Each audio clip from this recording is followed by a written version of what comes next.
Աստվածպաշտությունը Սուրբ գիրք ես կարդում, սա աստվածպաշտություն է, աղոթում ես, սա աստվածպաշտություն է, ծոմ ես պահում, սա աստվածպաշտություն է, եկեղեցի ես գալիս, սա աստվածպաշտություն է, ծառայում ես, սա երևացող բոլոր բաները, էլի եմ ասում, բոլոր երևացող բաները, որոնք դու անում ես Աստծուն պաշտելով, սա աստվածպաշտություն է։ Տեսեք,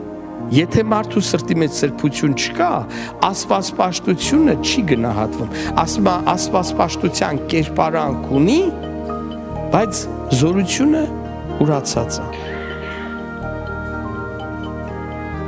Աստվածպաշտությունը, տեսեք, շատերը շփոթում են, տեսեք, ասում է հավատքը առանց գործերի մեռած է։ Բայց գիտեք, որ գործերով հավատքը չի կարա կենթանալ։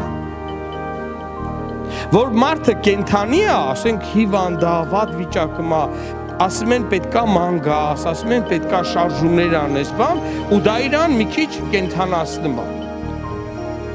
Մեռած մարդուն շատ կներեք, էլի ես ցինիկ օրինակ հիմար, մեռած մարդուն, որ տրենաժորի վրա էլ դնես, կապես ու վազացնես,